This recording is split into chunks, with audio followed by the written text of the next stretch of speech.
नमस्कार सभी बच्चों को। आज हम लाइब्रेरी की क्लास में एपीजे अब्दुल कलाम की बायोग्राफी पढ़ेंगे। सपने वो नहीं होते जो आप सोने के बाद देखते हैं। सपने वो नहीं होते जो आप सोने के बाद देखते हैं। सपने तो वो होते हैं जो आपको सोने ही नहीं देते। सपने तो वो होते हैं जो आपको सोने ही नहीं देते। ऐसा कहना है भारत रत्न एपीजे अब्दुल कलाम जी का, जिन्होंने अंतरिक्ष और रक्षा विज्ञान में भारत को इतना बड़ा योगदान दिया है कि जिसे हम शब्दों में बयां कर ही नहीं सकते। आइए जानते हैं एपीजे अब्दुल कलाम के बारे में। एपीजे अब्दुल कलाम का जन्म 15 अक्टूबर 1931 को रामेश्वर, जो तमिलनाडु स्टेट में है, वहाँ हुआ। उनकी मृत्यु 27 जुलाई 2015 इन शिलोंग, मेघालय में हुई। अब्दुल कलाम के फादर एक सेलर थे और उनकी मदर आशिमा एक हाउसवाइफ थी। उनकी फाइनेंशियल कंडीशन बहुत ज़्यादा अच्छी नहीं थी, इसीलिए उन्होंने बहुत कम एज से ही, यहाँ इवन 9 साल की उम्र से ही उन्होंने अपने घर की स्थिति को देखते हुए कमाना शुरू कर दिया था। कलाम ने न्यूज़पेपर और मैगज़ीन्स को डिस्ट्रीब्यूट किया आफ्टर स्कूल, ताकि उनके फादर की कुछ हेल्प हो सके। उनमें हमेशा कुछ नया सीखने की भूख रहती थी। उन्होंने अपनी एजुकेशन पास के ही साधारण स्कूल से प्राप्त की। उसके बाद उन्होंने सेंट जोसेफ कॉलेज से फिज़िक्स में ग्रेजुएशन किया इन 1954। उसके बाद वो अपनी आगे की पढ़ाई के लिए मद्रास चले गए। वहाँ जाके उन्होंने एयर स्पेस इंजीनियरिंग की पढ़ाई पूरी की। इंजीनियरिंग करने के बाद उन्हें DRDO means defence research development organisation में वैज्ञानिक के रूप में चुना गया। वहाँ कलाम ने अपने कैरियर की शुरुआत की।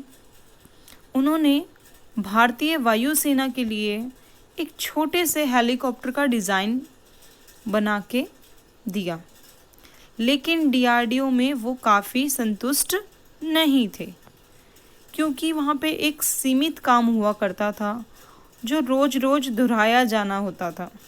लेकिन कलाम को एक काम को बार बार करने में कुछ अच्छा नहीं लगता था। वो चाहते थे रोज़ कुछ नया करें, नया सीखें, क्योंकि जब तक हम कुछ करेंगे नहीं तो हम सीखेंगे नहीं। इसलिए उनकी हैबिट थी वो कुछ ना कुछ रोज़ नया सीखना चाहते थे।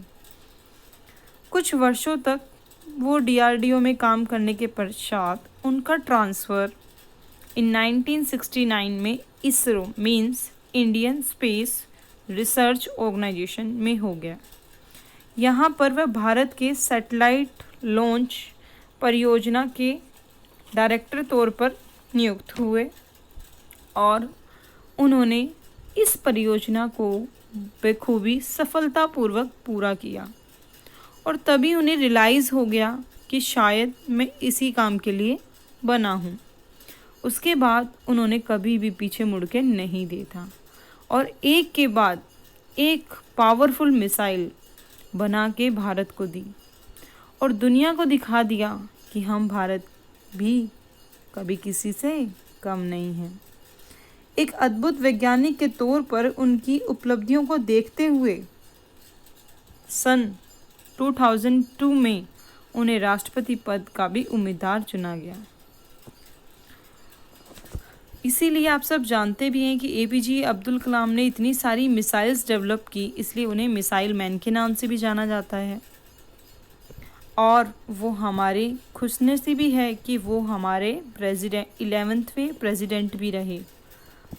उनका ईयर था 2002 से 2007 तक उनका कार्यकाल रहा और वो राष्ट्रपति के पद पर उन्होंने बहुत अच्छा काम किया।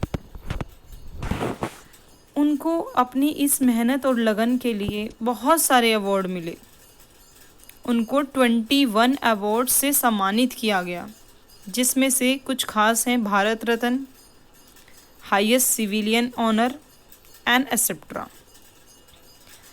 और हमें ये जान के बहुत खुशी भी होगी कि बहुत सारी वर्ल्ड की कंट्रियों में से हम 6th पोजीशन पर रहे, क्योंकि हमने बहुत सारी पावरफुल सैटेलाइट लॉन्च की थी, जिनमें से उन कुछ फेमस का नाम है अग्नि और पृथ्वी मिसाइल, पूरे वर्ल्ड में बहुत फेमस रही।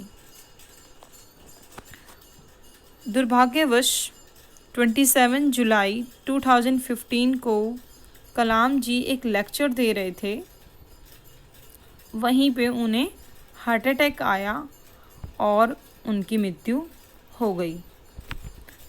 उस टाइम भी वो शिलोंग में अपना लेक्चर दे रहे थे। दिल का दौरा पड़ने के कारण उनकी मृत्यु हो गई और वो हमें छोड़ के हमेशा के लिए चले गए। लेकिन अब्दुल कलाम का कहना है कि जीवन में कठिनाइयाँ हमें बर्बाद करने के लिए नहीं आती, बल्कि वे हमारी छुपी हुई सामर्थ्य और शक्तियों को बाहर निकालने में हमारी मदद करती है। कठिनाइयों को भी जान लेने दो, कठिनाइयों को भी जान लेने दो कि आप उनसे भी बहुत ज़्यादा कठिन है। इसलिए मेरी आप सबसे रिक्वेस्ट है कि कठिनाइयों के समय में, कठिन समय के समय में आप अपना धैर्य ना खोएं, हिम्मत से काम लें और अपनी आप की मंजिल आपको ज़रूर मिलेगी। APJ अब्दुल कलाम द्वारा वैसे तो बहुत सारी पुस्तकें लिखी गई हैं, लेकिन ये 2 पुस्तकें मेरी फेवरेट हैं और ये बहुत फेमस हैं, तो आप सबसे रिक्वेस्ट है इन्हें ज़रूर पढ़िएगा। फर्स्ट बुक है विंग्स ऑफ फायर, मीन्स अग्नि की उड़ान। ये APJ अब्दुल कलाम की ऑटोबायोग्राफी है। आप इसे जाकर हमारी बनाला लाइब्रेरी की जो ब्लॉग साइट है उस पे जाके भी क्लिक करेंगे तो ये पूरी PDF ओपन हो जाएगी, आप वहाँ जाके भी इसे पढ़ सकते हैं। सेकंड बुक है APJ अब्दुल कलाम और एंड YS राजन दोनों के द्वारा लिखी गई है, बियॉन्ड 2020, कि उनका 2020 में आने वाला जो हमारा ईयर है वो भारत के लिए कैसा होगा। धन्यवाद बच्चों, उम्मीद करती हूँ कि आपने इस जीवनी से बहुत कुछ सीखा होगा। Thank you.